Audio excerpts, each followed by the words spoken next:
todos, bienvenida Camila, Laura Camila, Juan, ¿cierto? También, bienvenido.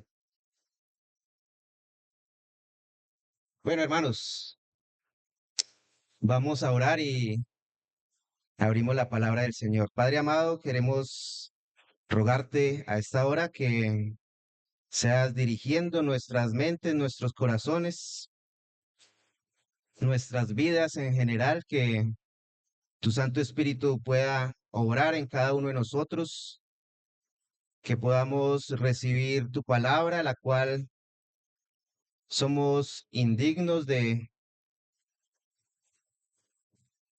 tan solo mirarla porque es santa, porque es la voz de el único Dios verdadero, ese Dios que es santo y todopoderoso, pero gracias por permitirnos abrirla y te rogamos seas dirigiéndonos a cada uno de nosotros y nos permitas entenderte cada día más.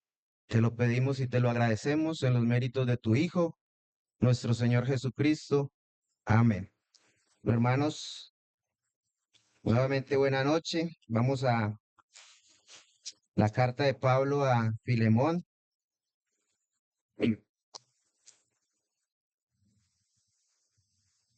y vamos a leer, obviamente desde el principio, pero anexamos 4 versículos más.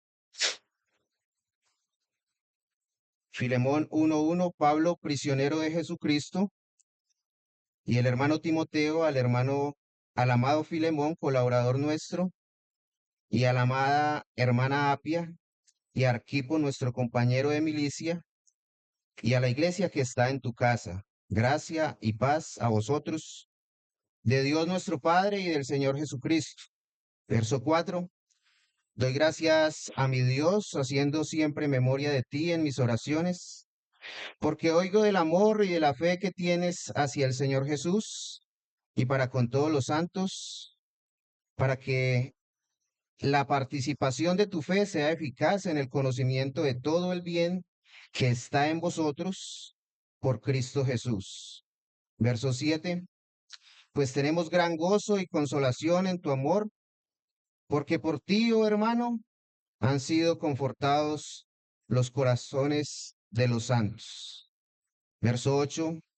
Por lo cual, aunque tengo mucha libertad en Cristo para mandarte lo que conviene, más bien te ruego por amor, siendo como soy, Pablo ya anciano, y ahora, además, prisionero de Jesucristo. Verso 10. Te ruego por mi hijo Onésimo, a quien engendré en mis prisiones, el cual en otro tiempo te fue inútil, pero ahora a ti y a mí nos es útil.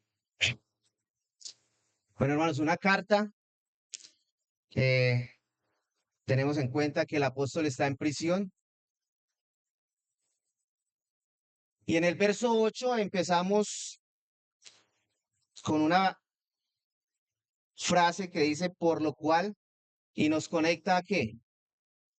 A lo que habíamos leído antes, a lo que habíamos estudiado antes, y es, digamos, en general, a las virtudes que Pablo enumera o nombra de Filemón. Y entonces, pensando en las características de Filemón, que cómo es él, cómo es Filemón, amado, ¿y qué más es? Colaborador, más útil, amigable, amoroso, de buen testimonio, ¿cierto? Que es lo que hemos estudiado ya antes. Entonces, el apóstol dice en el verso 8, por esa razón, consecuentemente, conecta todo eso y le va a decir algo más. ¿Qué le dice? Aunque tengo mucha libertad en Cristo para mandarte lo que conviene. Quisiera que pensáramos por qué Pablo dice que tiene mucha libertad en Cristo para mandarle lo que conviene. ¿Qué podemos pensar del apóstol ahí? Autoridad, muy bien, Kevin. La autoridad del apóstol, la autoridad del apóstol. Si vemos en otras cartas, por ejemplo, en Primera de Corintios 1, miremoslo ahí rápido, como para corroborar lo que nos dice Kevin.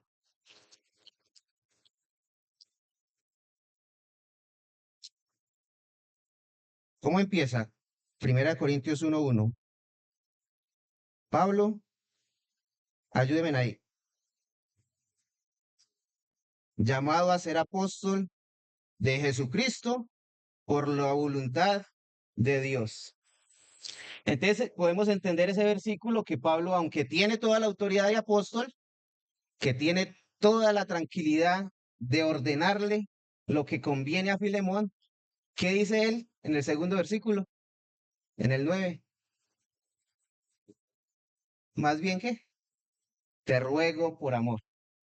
Entonces podemos ver un lenguaje muy, como dijo el hermano James en estos días, muy sutil, muy qué. Sí, pero ese es. Un lenguaje muy tierno del apóstol que aunque tiene autoridad, él dice, te ruego por amor, ¿sí? Te ruego por amor.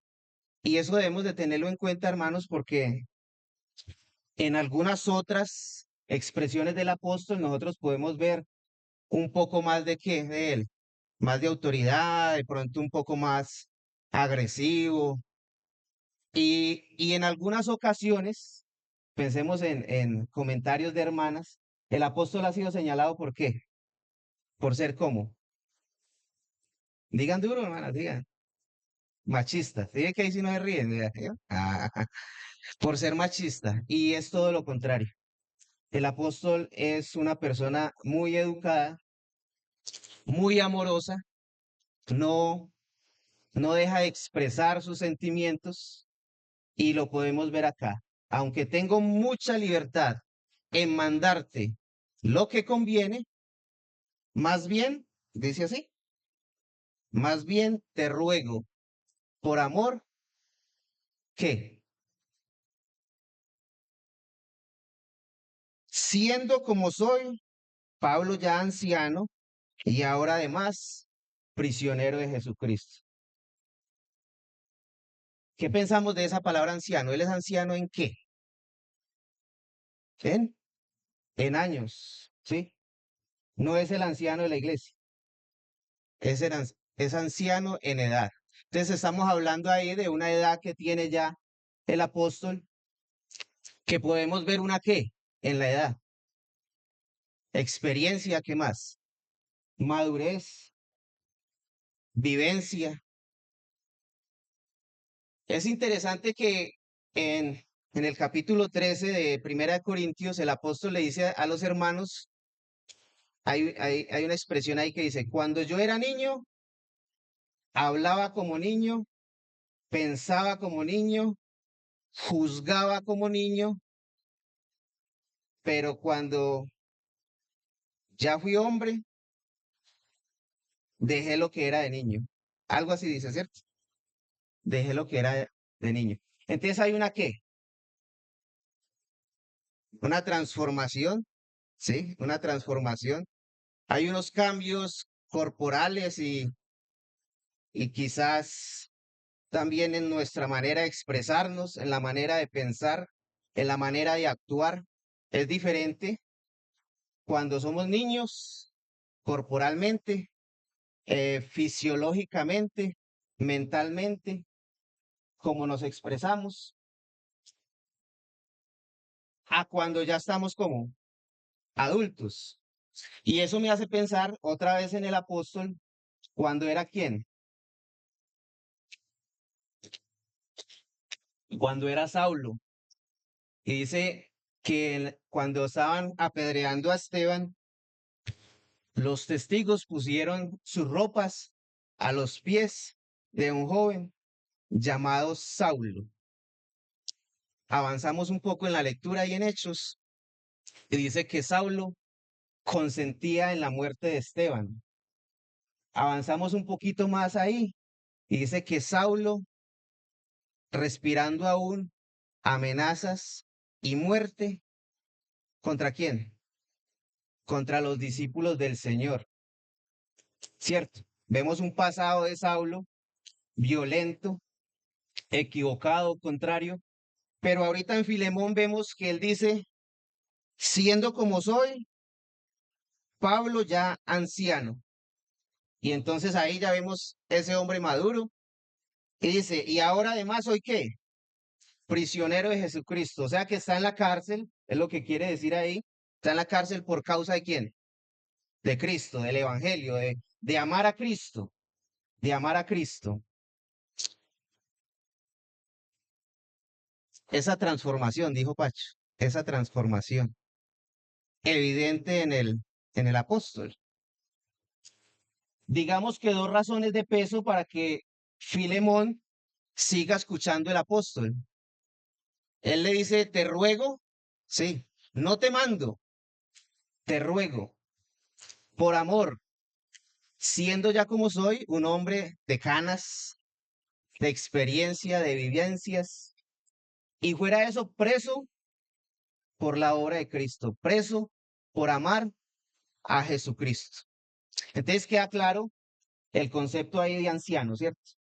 Y que es algo de peso para que Filemón esté escuchando las palabras del apóstol Pablo. Verso 10, nuevamente dice que te ruego. Y otra vez quiero pensar en ese lenguaje tierno, un lenguaje tierno que utiliza el apóstol ahí. Y yo digo, pero ¿para qué repite? No debería de repetir. Ya había dicho en el verso anterior, te ruego por amor, pero vuelve y lo dice. Y quiero pensar en eso, hermanos. Si es necesario que repitamos las cosas, hay que repetirlo, ¿cierto? Si son cosas buenas, a veces repetimos las cosas malas. Volvemos y hacemos la misma embarrada. Pero mire, cosas buenas que debemos de aprender.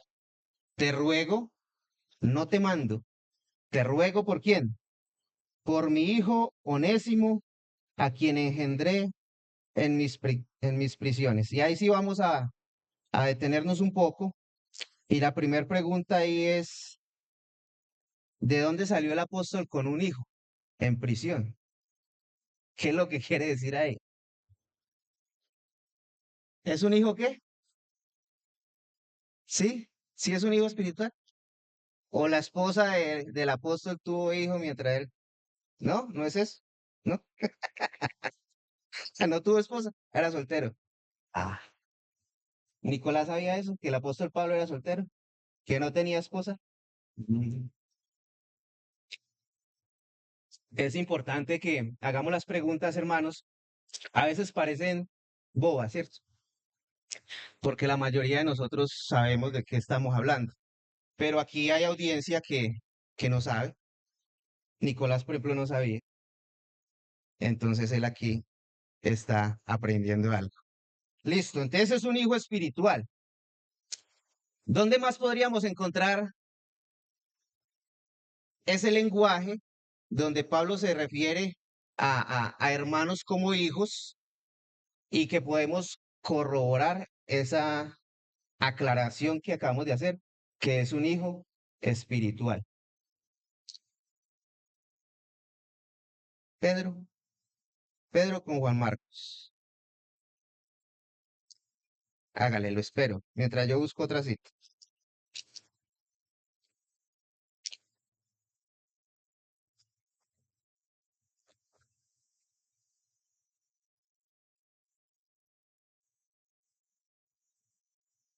Primera de Pedro 5:13. ¿Quién está? La tapa de ese cajón. ¿Quién? ¿Sofi? La Sofi. Primera de Pedro 5:13. La iglesia que está en Babilonia, elegida juntamente con vosotros, y Marcos, mi hijo, os saludan. Entonces, mire la expresión también del apóstol Pablo a sus discípulos, porque son sus discípulos, son sus discípulos. Segunda de Timoteo, ¿qué? ¿Qué dice? Segunda de Timoteo 1.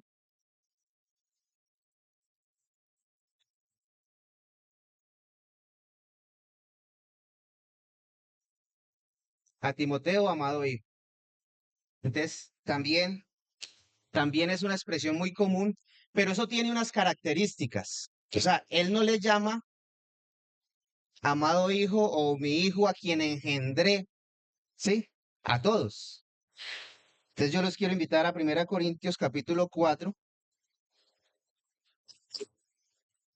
porque eso tiene un trabajo,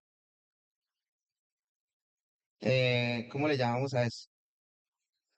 Implícito.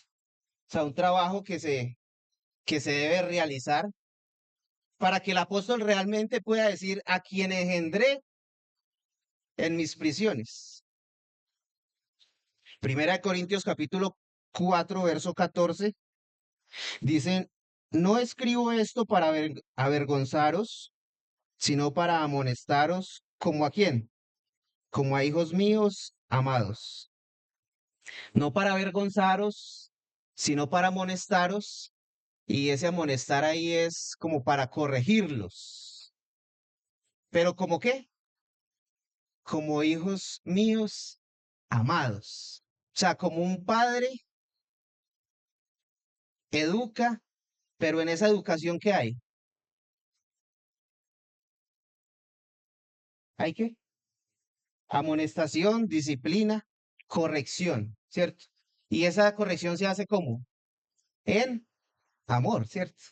Cuando nos salimos de ese parámetro del amor, ya somos violentos, ya somos dañinos, ya somos perjudiciales, y entonces pues no es lo que el Señor nos muestra en su palabra. Seguimos, verso 15. Porque aunque tengáis 10.000, esa expresión me llamó mucho la atención, 10.000 años en Cristo, no tendréis muchos padres, pues en Cristo Jesús yo os engendré. ¿Por medio de qué? Del Evangelio. Ahí está la clave. Y me llama la atención que él hace una comparación de él como padre de los corintios, pero nombra a 10.000 ayos. ¿Alguien sabe qué es ayos? Tutores, instructores, pedagogos, guías de niños. Y podemos pensar en cuando llevamos el niño al jardín, que allá tiene unos pedagogos, unos tutores, unos instructores. Y Pablo nombra 10.000. Ustedes pueden tener 10.000 tutores en Cristo, pero no muchos padres, no muchos padres. Y eso me llamó mucho la atención. Y podríamos otra vez pensar un poco mal del apóstol, pero ¿quién se está creyendo el apóstol? Pues, o sea, que comparase con 10.000 tutores. ¿Será que el apóstol es orgulloso? No, ¿cierto? Hay un trabajo, hermanos. Lo que quiero que miremos ahí es un trabajo del apóstol, un trabajo arduo, un trabajo de dedicación. ¿En qué? Ahí terminó el versículo diciendo ¿en qué? En el Evangelio. Y el Evangelio es algo muy amplio. Es más, yo me voy a atrever a decir algo y yo espero que desde el hermano James en adelante me corrijan, pero para mí el Evangelio es todo este libro. Todo este libro es el Evangelio. Y entonces, ¿cuánto hay para aprender? ¿Cuánto hay para dedicarnos? ¿Sí? Vamos en el 15, ¿cierto? 16 dice, por tanto os ruego, otra vez esa palabra ruego, que me imitéis. ¿Ah? Hay que imitarlo. Hay que imitar a Pablo. Verso 17. Por esto mismo os he enviado a Timoteo, que es quien, mi hijo amado y fiel en el Señor, el cual os recordará, hermanos, ojo, estos ya son hermanos, estos ya creyeron en el Señor, estos ya son salvos. Y el apóstol Pablo les dice, les ruego que me imiten. Y por esa razón también les envío a quién? A Timoteo, mi hijo amado, el cual les qué? Les recordará. ¿Qué les va a recordar? Mi proceder en Cristo, mi caminar en Cristo. Eso es lo que va a recordar Timoteo allá. De la manera que enseño Si ven, hermanos, un trabajo del apóstol. ¿Qué hace el apóstol? Enseñar, enseñar. ¿Y enseñar es fácil? No es fácil, ¿cierto? Desde nuestra casa sabemos que no es fácil. Bueno, de la manera que enseño en todas partes, en cualquier lugar, y podemos volver a pensar en Filemón. ¿Dónde está el apóstol en Filemón? Está preso. Lo que enseño en todas partes y en todas, ¿qué? En todas las iglesias. ¿Qué enseña el apóstol? El evangelio. Así de sencillo. Ya nos podemos ir. Eso es lo que enseña el apóstol. Él dice que os ruego que me imitéis. Le dice a los hermanos en Corinto y nos dice a nosotros hoy aquí. ¿En qué tenemos que imitar al apóstol? Dice que en su caminar en Cristo, que Timoteo les va a recordar que su proceder en Cristo de la manera que él que enseña, ¿en dónde? En todos los lugares y en todas las iglesias. No hay pierde, ¿sí o no? No hay pierde. No hay pierde. Nos tenemos que salir de lo que hay de ahí escrito, ¿no? Nos tenemos que inventar algo. ¿Le vamos a ayudar a Dios inventándonos algo? No. ¿A quién hay que imitar? Al apóstol en este caso dice, os ruego que me imitéis. Os ruego que me imitéis. Y bueno, vamos a avanzar un poco ahí mismo en Corintios, capítulo 15.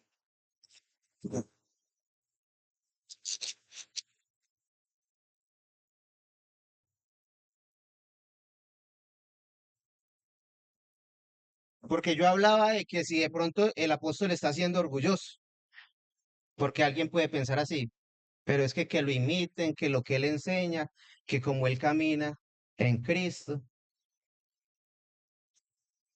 Capítulo 15 de Primera Corintios y verso 9. Dice el apóstol que él es que, porque yo soy el más pequeño, el más insignificante de quién, de los apóstoles, que no soy digno de ser llamado apóstol. ¿Y cuál es la razón?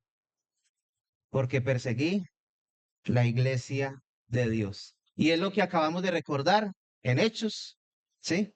¿Quién fue Saulo de Tarso? Y él da testimonio de eso, que él no es digno de haber sido llamado para ser apóstol de Jesucristo. Entonces, ¿hay orgullo en él? No, para nada. Verso 10. Pero la gracia de Dios, pero por la gracia de Dios soy lo que soy. Y su gracia no ha sido en vano para conmigo. Ojo, hermanos, su gracia no ha sido en vano para conmigo, dice el apóstol. ¿Eso aplica para todos los creyentes o solo para él? La gracia de Dios era solo para el apóstol. El obrar de esa gracia en el apóstol era solo para el apóstol o para cualquier creyente. Respondan, hermano, respondan. Para cualquier creyente, ¿cierto? Obra igual, ¿cierto? La gracia del Señor obra igual en cualquier creyente. Él dice, y su gracia no ha sido en vano para conmigo. Antes que he trabajado más que todos ellos. ¿Qué ha hecho el apóstol? Él era el único que tenía que trabajar. Todos los creyentes. Bueno, pero no yo, dice el apóstol nuevamente. No en mis fuerzas, no en mis capacidades, no en mi elocuencia, no en, ¿qué podríamos decir, Pach? En mi sabiduría humana, porque dice que es diabólica. La sabiduría humana es diabólica, dice la Biblia. ¿Sino qué? Pero no yo, sino la gracia de Dios conmigo. Entonces descartamos, hermanos, que el apóstol está siendo orgulloso cuando dice, mi hijo amado, quien engendré en mis prisiones, Timoteo, que les va a ir a recordar mi proceder en Cristo. Acabé de tocar esto. Adivinen. Mi proceder en Cristo. Y les va a recordar a ustedes que lo que yo les he enseñado, como yo lo enseño en todas partes, incluyendo todas las iglesias. Entonces no estamos hablando de alguien orgulloso, sino alguien que la gracia del Señor opera en él, que Dios obra en él, que el Espíritu Santo obra en él.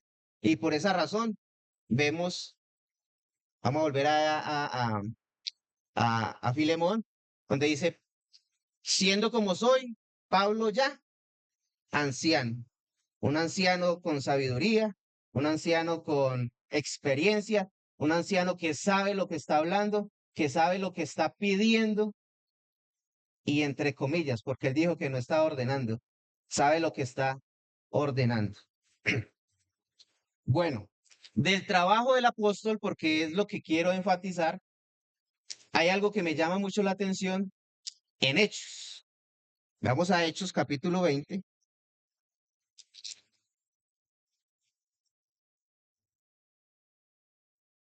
Porque la pregunta es que si solamente la gracia del Señor operaba en el apóstol o eso opera en cualquier creyente.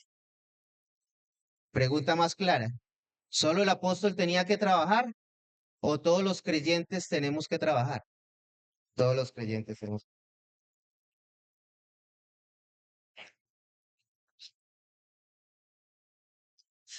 Capítulo 20 y verso 17 dice, enviando pues desde Mileto a Éfeso, hizo llamar a los ancianos de la iglesia.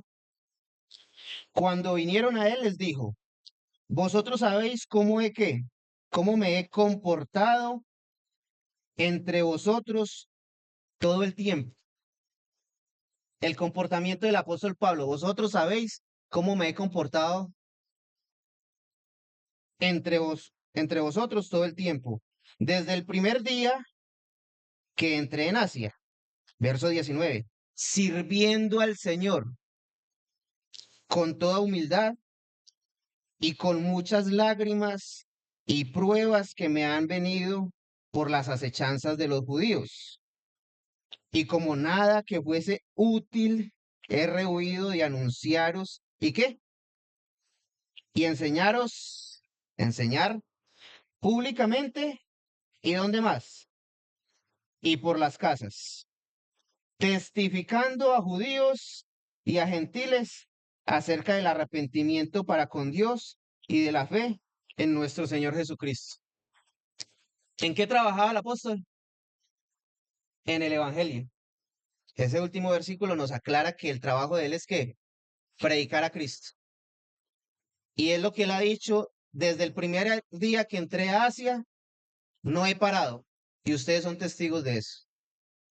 Entonces, ¿cómo era el trabajo del apóstol? Arduo, dedicado. Verso 31. Por tanto, velad, acordándoos que por 3 años, solo de día, de noche y de día, no he cesado de amonestar con lágrimas a cada uno. ¿Qué es ese amonestar? Corregir, disciplinar. O sea, mire que el trabajo del evangelio no es una sola cosa, hermanos. Es en amor, sí, como el hermano Peter nos acabó de explicar en las conferencias. Pero en amor hay qué? Hay disciplina, hay amonestación. Listo. Verso 35. En todo os he, ¿qué? Enseñado que trabajando. Otra vez la palabra E. Enseñar, trabajar. Trabajando así, se debe ¿qué? Ayudar a los necesitados. ¿Qué es el evangelio? Es un paquete completo, hermanos. Aquí hay otra enseñanza. Voy a repetir, en todo os he enseñado que trabajando así se debe ayudar a los necesitados y recordar las palabras del Señor Jesús que dijo, más bienaventurado es dar que recibir. ¿Cuántas enseñanzas? Mire que aquí dice él que por 3 años, de noche y de día, no paró de enseñar, de corregir, de animar, lo que ustedes se quieran imaginar, hermanos. Entonces, ¿cómo era el trabajo del apóstol? ¿Cómo? Arduo, arduo. No era un trabajito, hermanos. No era un trabajito. Bueno, vamos a volver allá a, a Filemón y vamos a mirar el verso que nos falta.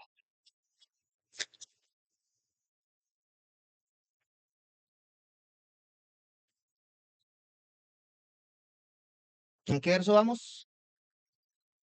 En el 10. Entonces queda claro que Onésimo es quién? Un hijo en la fe, un hijo espiritual, que fue engendrado ¿dónde? En las prisiones, en la prisión. ¿Ustedes saben quién era Onésimo? Era un esclavo.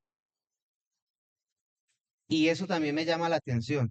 El apóstol Pablo le dedicó tiempo ¿a quién?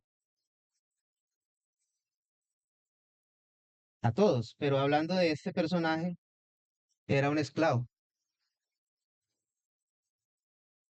¿A quién le escuché? Yo como que le escuché hace poquito a alguien que nosotros, yo creo que fue a usted, nosotros decidimos a quién le compartimos el evangelio. A ese que es rico, no. Ese no me va a escuchar. Nicolás, ese no me va a escuchar. Pero en este caso, el apóstol Pablo le dedicó tiempo a un esclavo. Me llamó la atención eso. Listo. Verso 11. El cual, ¿quién? ¿Quién es el cual? Onésimo, el esclavo. En otro tiempo te fue inútil. Dura esa palabra. En otro tiempo te fue inútil. Onésimo te fue inútil. Pero ahora a ti y a mí nos es útil. Una transformación. Y esa palabra ya la habíamos dicho, ¿cierto? Una transformación. ¿Por qué ocurrió esa transformación?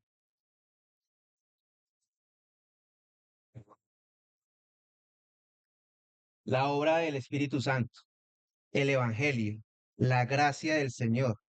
Lo mismo que operó en Saulo, ahora opera en quién? En Onésimo. ¿Por qué razón? ¿Por el qué? El poder del Evangelio, ¿cierto? El apóstol también dice, no me avergüenzo del Evangelio porque es poder de Dios para salvación. Vuelvo a la pregunta, hermanos. ¿Eso operaba solamente en ellos? En todos los creyentes, ¿cierto? Onésimo te fue en el pasado inútil. Esa palabra dice que es ineficaz, que es perjudicial. Onésimo le tuvo que haber causado perjuicios. ¿A quién? A Filemón. A Filemón, no nos perdamos. La carta está escrita a Filemón. Filemón era el amo de quién? De Onésimo, ¿sí? Onésimo no era creyente cuando le causó daño a Filemón. Y ahora Pablo está rogando por quién? Por Onésimo, que le causó daño a Filemón, y Pablo está intercediendo por él. Dice, en otro tiempo te fue inútil, perjudicial, ineficaz, pero ahora a ti y a mí nos es útil. Y pienso en eso. Eh, Mire para allá y vi a Maris. Por aquí está Samantha. Nos falta Sebastián. Acabamos de recibir 3 hermanos en comunión, ¿cierto? De lo que nos agradamos y le damos gracias al Señor por eso. Pero son 3 hermanos que deben de saber esto. que el Señor nos llama para hacer qué? Útiles, útiles. Pensaba también en que Pablo le está escribiendo a Filemón, pero ¿quién fue el perjudicado? ¿Quién recibió el daño? Filemón, ¿cierto? Y Pablo le escribe a Filemón, te ruego por mi hijo Onésimo, que te hizo un daño. Miremos eso, verso 18. Verso 18 de Filemón dice, y si en algo te dañó, es una palabra dura ahí, te dañó, o te debe, que está en deuda con usted, ¿cierto? Filemón, Onésimo te debe o te dañó, ponlo a mi cuenta, yo lo pago. Pero sí es claro que Onésimo le hizo un daño a Filemón. Entonces en eso es que quiero pensar. Pablo le escribe a Filemón, le dice, te ruego por él, intercedo por él. Y si leemos más abajito es que lo reciba. Él le dice, recíbelo como a mí mismo. Pero Filemón lee y dice, pero ¿cómo así? Pues para él es muy fácil porque a él no fue el que perjudicó, a él no fue el que dañó, a él no es el que le debe, me perjudicó fue a mí. Y claro, como a él no le pasó, pues a él es muy fácil decir, recíbalo, perdónelo. Cierto, podríamos pensar así, pero eso no es lo que dice la Biblia. Yo solamente le estoy colocando ese panorama. Pero ¿será que Pablo no tuvo que vivir eso en algún momento? Usted ahorita nombró a quién, en el versículo que a Marcos. ¿Quién era Marcos? El sobrino de Bernabé. ¿Cómo se llamaba? Juan Marcos. Juan Marcos. Pues resulta que Juan Marcos, que fue integrante del equipo de Pablo en el primer viaje misionero, de un momento a otro se les bajó el barco y eso molestó mucho a Pablo. Vamos a leer eso. Hechos, Hechos. Ya vamos a terminar. Hechos, Hechos capítulo 13.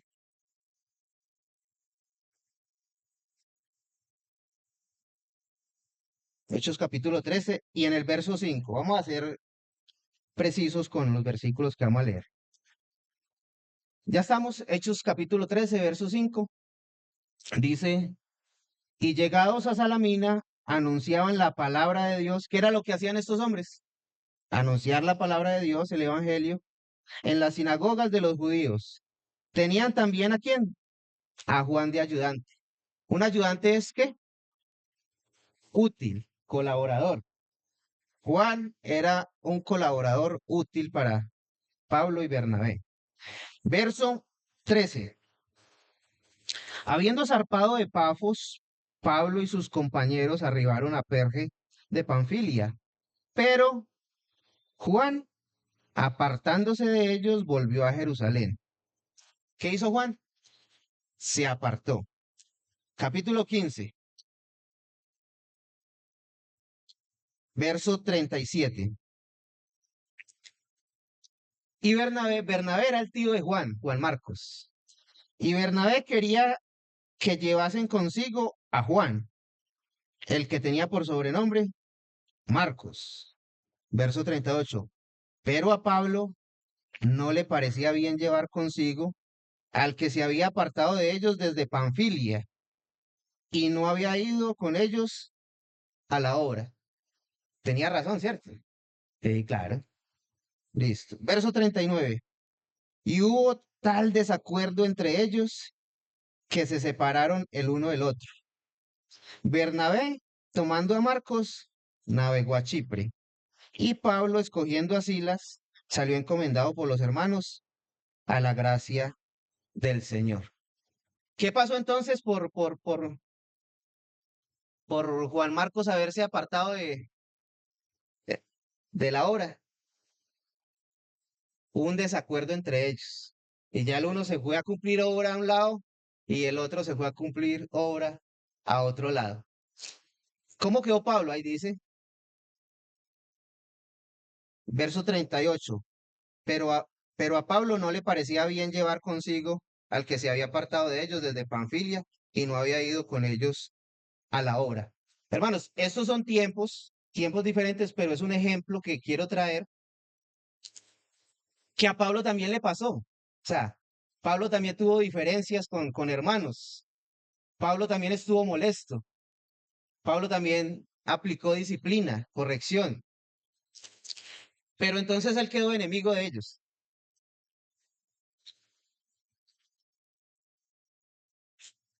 Pablo está en la cárcel, segunda de Timoteo, y terminamos. Segunda de Timoteo,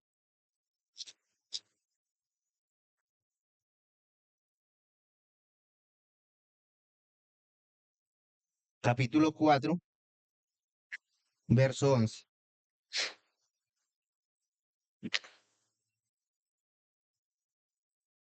Dice, solo Lucas está conmigo. Toma a Marcos y tráele contigo. ¿Por qué? Porque me es útil, ¿para qué? Para el ministerio. Y de, y de Onésimo le dice a Filemón, en otro tiempo te fue inútil, perjudicial e ineficaz. Pero ahora a ti y a mí nos es útil. ¿Útil para qué?